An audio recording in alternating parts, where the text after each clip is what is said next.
C'est avec un immense bonheur que je te retrouve encore en ce jour afin de continuer de découvrir la parole de l'Éternel. C'est avec joie que je voudrais te dire que Jésus t'aime et qu'il revient te chercher prochainement. Nous avons vu hier, ne crains point. Aujourd'hui, nous verrons encore, ne crains point. La Bible est l'ouvrage par excellence qui permet aux humains de trouver la sérénité. Rappelle-toi, David disait, Dieu me délivrera de l'angoisse.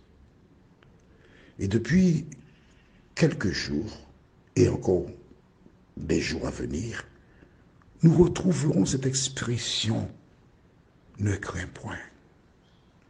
Juste avant de voir ce thème, prions.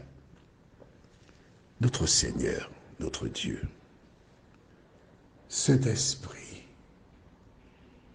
grande est notre joie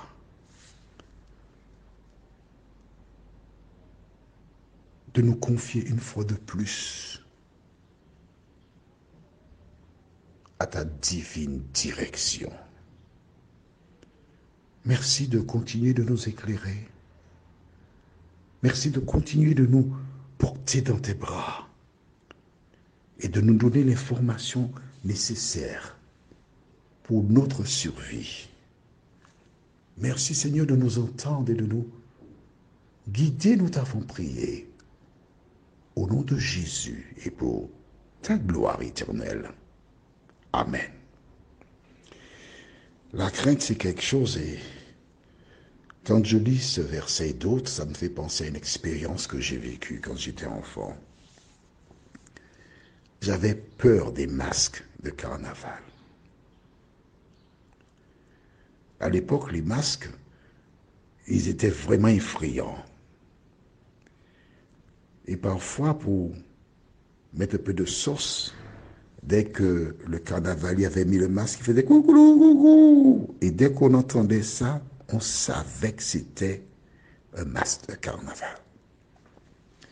Un jour, je montais du côté du manoir avec une voisine, une grande sœur, Naomi. Et tandis que je montais, j'ai entendu coucou, coucou, maman. J'ai fait demi-tour. Naomi m'a appelé. J'ai pas entendu sa voix parce que j'avais peur. Et chacun a une peur. Des gens ont peur des cafards, par exemple. D'autres ont peur de lézards. Et je connais quelqu'un qui a peur des crapauds. Chacun a une peur, mais il n'a pas été choisi dans un centre commercial. Je décide d'avoir peur des sauterelles. Non. C'est quelque chose qui parfois ne peut pas s'expliquer. Mais aujourd'hui, je parle de la plus grande peur que l'homme doit avoir. C'est avoir peur de perdre la vie éternelle. C'est la plus grande des peurs en ce qui me concerne. Alors Jésus approche de la fin. Jusque-là, on célébrait la Pâque. Et dans le livre d'Exode, chapitre 12, tu verras que c'était un agneau sans défaut.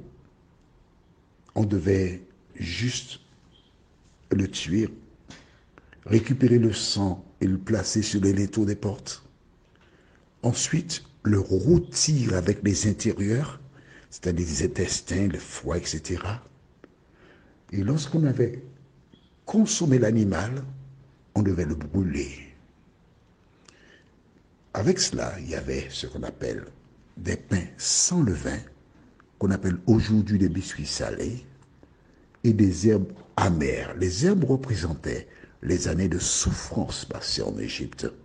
Le pain sans levain, le levain représente le péché. Et chaque année, ils célébraient la Pâque en consommant ces trois éléments.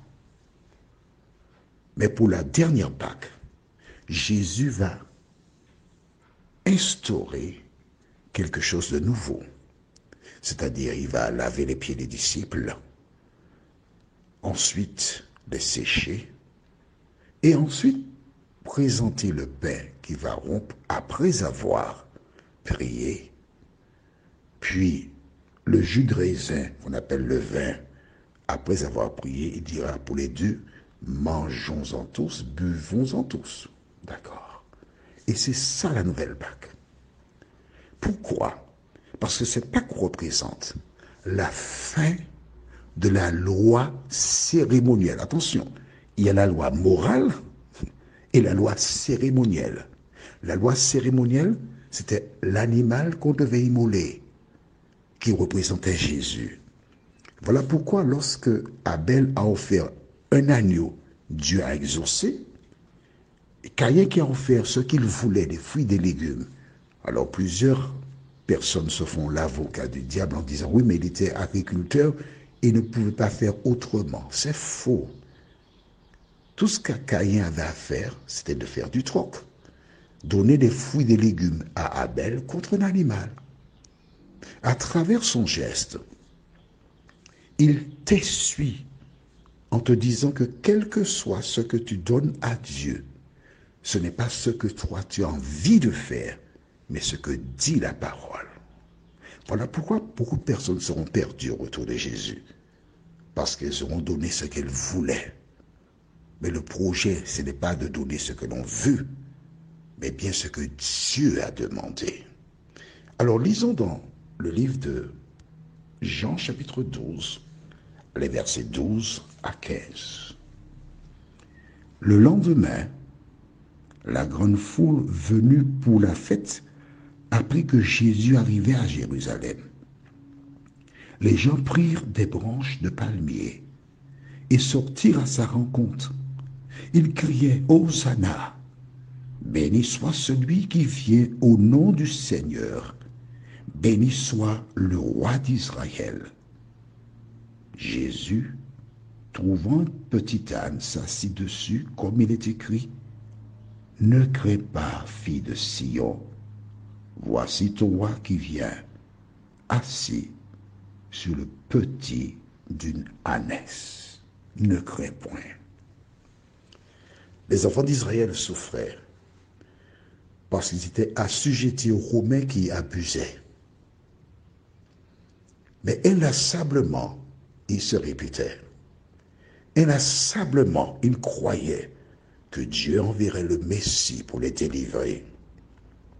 Aujourd'hui, différentes lois sont votées par des hommes.